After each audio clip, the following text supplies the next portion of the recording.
Praise the lord. ఈరోజు వాక్య భాగం ప్రసంగి గ్రంథం 3వ అధ్యాయం 11వ వచనం.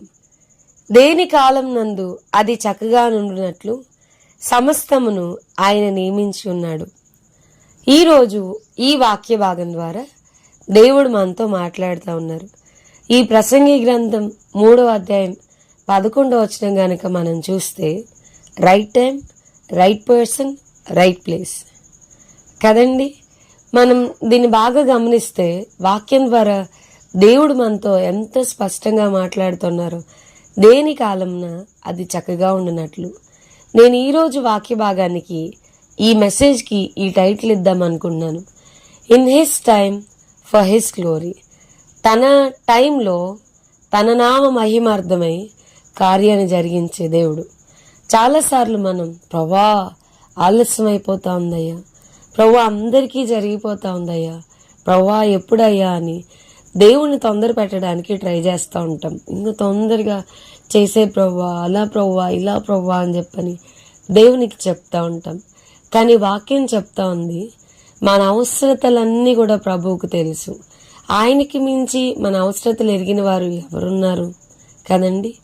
ఆయన సృష్టి క్రమమే మనకు గొప్ప పాఠాన్ని నేర్పిస్తుంది. ముందు వెలుగును, చీకటిని, ఆకాశాన్ని, భూమిని, మొక్కల్ని, ప్రాకు పురుగుల్ని, ఆకాశ నక్షత్రాల్ని, జంతువుల్ని అన్నీ చేసిన తర్వాత అప్పుడు మనిషిని చేశారు. మనిషి యొక్క అవసరతలేంటో అన్నీ చేసేసిన తర్వాతే మనిషిని ఆయన సృష్టించాడు. ముందు మనిషిని చేసి గాల్లో మనిషిని అలా నుంచోబెట్టలేదు. ఫస్ట్ సృష్టి ఏమేమి అవసరాలో అన్నీ ఆయన తీర్చాకే మనిషిని చేశారు. మన జీవితంలో కూడా మనకి ఏమేమి ఎప్పుడు అవసరమో ఆయనకి బాగా తెలుసు. రైట్ టైం అనేది ఒకటి ఉండిద్ది.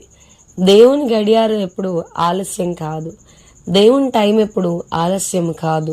మనకు ఆలస్యం అనిపించినా కానీ రైట్ టైం అనేది ఒకటి ఉండిద్ది, రైట్ ప్లేస్ అనేది ఒకటి ఉంటుంది, రైట్ పర్సన్ అనేవాళ్ళు ఉంటారు.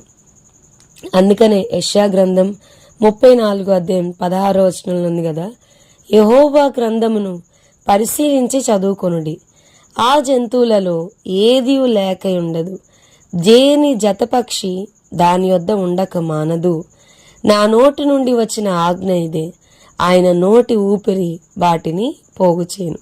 దేని జతపక్షి దాని యొద్ద ఉండక మానదు, ఆయన నోటి ఊపిరి వాటిని పోగుచేయను. మీకు ఈరోజు నేను ఈ టైటిల్ ప్రభు గురించి చెప్దాం అనుకున్నాను. The God the match maker. దేవుడు match maker, best match maker.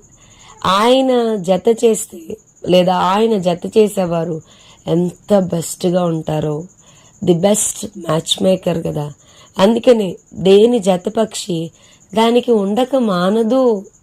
ఖచ్చితంగా నువ్వు ఉన్నావంటే ఓకు వర్రీ అయిపోవసర్లా. ఈ మధ్యకాలంలో ఎక్కువగా క్రైస్తవులైన వారి నుంచి ద కామన్ స్ట్రగుల్ ఏంటి అని అంటే వివాహం. మేము వేరే దాని నుంచి ప్రభువుని నమ్ముకున్నాం, మాకు వివాహం జరగడం చాలా కష్టంగా ఉంది. ఈ మధ్య చాలా మ్యారేజెస్ అనేవి ఆలస్యం అయిపోతా ఉన్నాయి. చాలా వరి అయిపోతూ ఉంటాం, ప్రభా ఏంటి ఎలాగా అని చెప్పని. కానీ వాక్యం చెప్తుంది, దేని జతపక్షి దాని యొద్ద ఉండక మానదు, ఆయన నోటి ఊపిరి వారిని పోగు చేస్తుందంట. The breath of God will gather them. ఆయన ఊపిరి వారిని ఒక దగ్గరికి చేస్తుంది. So right time, right place, right person అనేది ఉంటుంది. ఆయన ఆల్రెడీ జతపక్షి అనేది ఉంది. సో వర్రీ అవ్వద్దు, దేవుడు సమకూరుస్తాడు. ఈ మధ్యకాలంలో ఒక పాస్టర్ గారు తన సాక్ష్యాన్ని పంచుకుంటూ దగ్గర 97 లక్షలతో ఆ పాస్టర్ గారు చర్చ్ కన్స్ట్రక్షన్ చేశారు. చాలా పెద్ద మందిరాన్ని, ఇంటిని నిర్మించారు. ఆయన అన్నారు, అన్నీ చాలా బాగున్నాయి, చాలా పర్ఫెక్ట్గా, పనివారందరూ కూడా చాలా చక్కగా కట్టారు. కానీ 2 చోట్ల మాత్రం వర్క్ అనేది కొంచెం డ్యామేజ్డ్గా జరిగింది.